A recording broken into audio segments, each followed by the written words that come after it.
Connor here today at etrailer.com.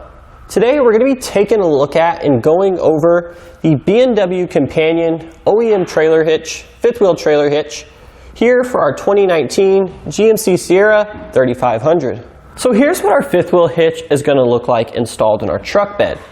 Now keep in mind there are a few different versions of this hitch. We have the slider version as well as the 20K fixed version and the 25K fixed version. Now these are all three going to be designed for models with the factory prep package. The factory prep package is going to consist of 4 pucks that are pre-installed in the truck bed from the factory, as well as a center gooseneck opening. Now the factory prep package allows us to have a drop-in installation for our fifth wheel hitch, meaning we're not going to have to worry about having any bulky rails in our bed, taking up space, and causing a hassle getting items in and out. It's going to provide a very seamless factory install look. So if you've towed a fifth wheel trailer before, you're probably familiar with the B&W brand name. They are made right here in the USA, and they are arguably one of the best fifth wheel hitch options on the market. And the reason for this is they're just so overbuilt. Everything is using very thick steel, everything is powder coated, nice and durable, and they're just very well made, which I'm sure you'll see once you get your hands on one. So a couple features unique to the actual B&W Companion here is number one is our jaw design. So it has a dual jaw locking system, and furthermore each of these jaws are 1 inch thick. So this is going to provide an incredible measure of security. It's also going to give us a very tight grip on our kingpin, so we're going to have a smooth and stable ride. We're not going to get a lot of slop causing our trailer to bounce around, bouncing us around in the truck as well. So another big feature of the Companion fifth wheel hitch is the handle design. So unlike all other handles that I'm aware of, B&W uses a cam action. Now what this does is it essentially allows us to uncouple our trailer while we're on unlevel terrain. If we were to try to do this with just a standard fifth wheel hitch and a standard latching mechanism, the handle would bind and we wouldn't be able to release the locking for the jaws. But since we have this cam action handle here, we're going to be able to easily release the handle here, freeing the kingpin from the jaws on unlevel terrain. So one of the many other things I like about the B&W Companion is the hitch head is removable. So this is definitely going to help us get the hitch out of the truck bed by ourselves, because we can remove the hitch and separate it into 2 pieces with the head and the base. All we have to do to remove the hitch head is simply remove these saddle pins here on the side. There's a clip on the back, and then we can use the handle to pull it out. So this is going to allow for one person to be able to get this hitch in and out of the truck bed by themselves. I did this just fine earlier. I didn't have too many problems. Wasn't that much of a strain on my back, in all honesty. So with our B&W hitch head here, it is fully articulating, meaning it can tilt back and forward and side to side as well. And furthermore, we're going to have some adjustments that are sort of specific to the B&W Companion. Number one, most of these hitches have this, but it's going to be an adjustable hitch head height. We have 3 different settings so we can ensure our trailer is being towed level. In addition to the hitch head height adjustment, B&W also allows us to adjust the offset. We have the standard position where the jaws are lined up directly over the rear axle. We also have a position that positions it a little further away from the axle to give us more turning clearance.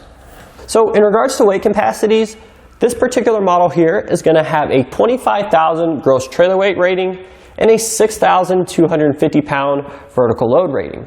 So in regards to installation, this is definitely going to be something that you guys can do at home by yourself. With the fixed fifth wheel hitch version, it's a lot lighter than the slider version, so we are able to do this by ourselves. But we don't really need any special tools. It's going to be a drop-in installation for the most part. So I definitely encourage you guys to try this one at home by yourselves.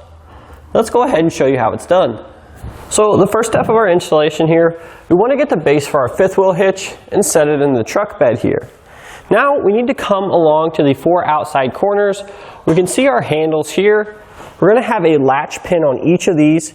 We need to go ahead and remove that. In order to remove these latch pins, we're going to pull on the side with the open end and free it from the pin here, and then we can remove it. Now what we're going to do is we're going to take our handle here and we're going to pull it out away from the hitch to align our pucks in the correct orientation to drop into the holes in our bed. We're going to go ahead and do this on all 4 sides now. Now we're going to take our base here. We have these 2 little cutouts out the side. We should be able to put our hands in so we can lift it up and drop it into position.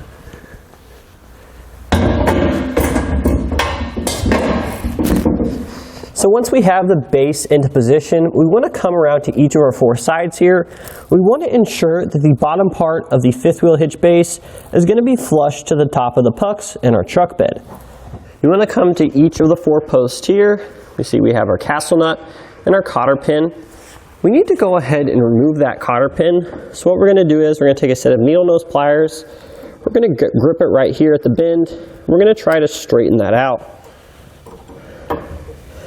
Once that's done, we should be able to slide the cotter pins out. Now we need to do this on all 4 sides. So now that we have the cotter pin out, what we're going to do is we're going to take our handle and we're going to try to turn it towards the hitch here to lock it into position. As you can see here, we're having a rough time doing that. So what we need to do is we need to go ahead and loosen this castle nut here. That should release some tension here, give us a little bit more slack so we can lock the handle in position. So we're going to go ahead and repeat the same process on all 4 sides. So now that we are able to get all of our latches closed, what we can do now is make some finer adjustments to the tension. So they're pretty loose as they are now, so we need to go ahead and tighten these up. But we don't want to make them where they're too tight and we can't close the latch. It's going to be a little bit in between both. So what we're going to do is we're going to release the latch. We're going to tighten the castle nut here about a quarter, half turn or so, and then we're going to recheck our tension here. So we want to keep doing this or repeating this until we get a nice friction from the latch inside the puck there. So we're just going to go ahead and just keep repeating this. Really, you're going to be more feel than anything here in order to get the correct amount of tension. There's not going to be really any visual indicators. We just want to keep repeating this process until we get a nice and snug fit. So there we go. Now we can really start to feel it catch a little bit once we get about a quarter of the way, but it's nice and smooth. It doesn't feel like it's binding or catching on anything. It's just a nice positive engagement here. So we're going to go ahead and repeat that process on all 4 sides. So once we get the correct amount of tension, we can go ahead and take our cotter pins, reinsert those back through the hole in the stud there. We may need to slightly adjust the castle nut in order to get the holes to align up with the cutouts in the nut. And slide that back in there. Then we're going to take our needle nose pliers and we're going to bend it a little bit to lock it in place. And then finally, we're going to take our latching pins here and reinsert that as well. And again, we'll repeat this process on all 4 sides. So now that we have the hitch base into position, it's time to go ahead and install our pivot arms. Now our pivot arms offer a few adjustments that we can make. The first one is going to be the hitch head height. So if we look on the inside of our base here, you're going to see several sets of holes, and this allows us to align the pivot arms to get a certain hitch head height. Now there's going to be 3 adjustments. We have an upper one, a middle one, and a lower one, which are each spaced apart by 1 inch. So it's a good thing to go ahead and before you install these, verify the hitch head height you need to tow your trailer level. So the other adjustment we have here is going to be in regards to offset, meaning the location of the coupler, the center of our jaws, to the rear axle here. So if we take a look on the inside of our pivot arms here, we're going to see one is labeled A, one is labeled B. Now depending on which side we install the A on and which side we install the B on, that's going to make up our offset. So one of the positions is going to align the center of the jaws directly over the rear axle, whereas the other position will align the jaws so it sits 2 inches behind the rear axle. So once we've determined the correct offset and height adjustments that we're going to need for our trailer, we can go ahead and begin installing the pivot arms. We're going to come on the inside of our hitch base here, line it up with the holes, and then we can take our 1/2" bolts here with our 1/2" lock washer. We can go ahead and slide the bolt through both the pivot arm and the hitch base. And now we're going to come on the other side here with our spacer blocks. So keep in mind, there's going to be 5 holes here on our block. There's also 5 adjustment holes here inside our hitch base. So we need to make sure when we're aligning the block here that each of the holes line up. So since we're using the middle setting here, we're going to have a hole here and then a hole here. So let's go ahead and sneak that in now and try to line it up with the bolts we just installed.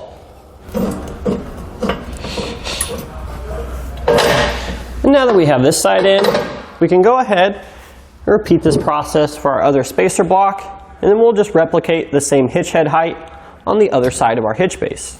Now we're going to take a 3/4 inch socket here. We're going to go ahead and snug up all of our fasteners here before we torque it down to the final specification in our manual.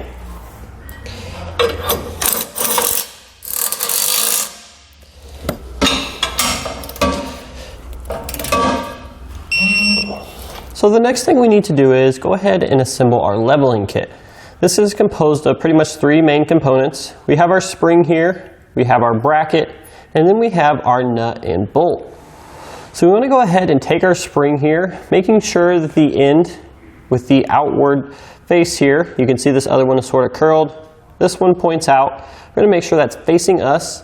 And then we're going to take our bracket here with the tab and align it with the hole there. Then we're just going to insert our bolt here with our nylock nut. We'll use an 11mm wrench and socket to tighten this down. We want it to be snug, but we don't want it to be too tight where we can't pivot the bracket. So we'll take our leveling kit here. It's going to install on the pivot arm on the driver's side on the flange closest to the cab. But there is a certain position we need to put this in. We're going to mock it up now, but we need about a 1/2 inch between the pivot bushing, the bottom of the pivot bushing, and the top of our spring.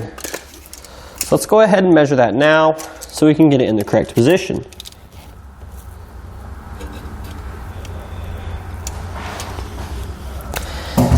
Once we get it where we think we need it, we can go ahead and hammer this on.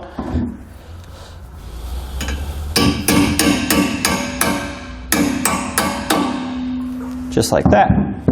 We're going to take some lithium grease. This doesn't come with a kit, so if you don't have any, you will need to run in town and get some. And we're going to apply that to the top of the bushings on our pivot arms.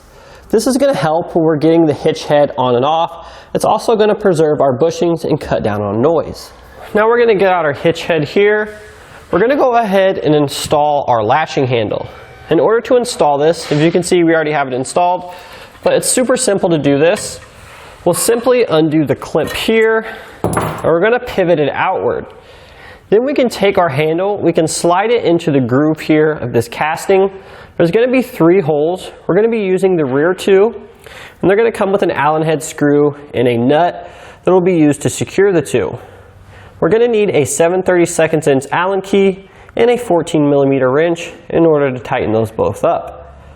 But that's pretty much it. We can go ahead and lock the handle back into position. And now we're going to go ahead and set the hitch head up onto the base.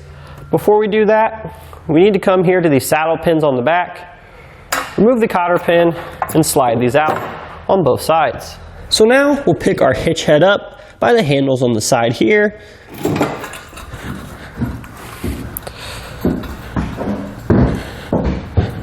We'll go ahead and align it with the bushings on our pivot arms and set it into place.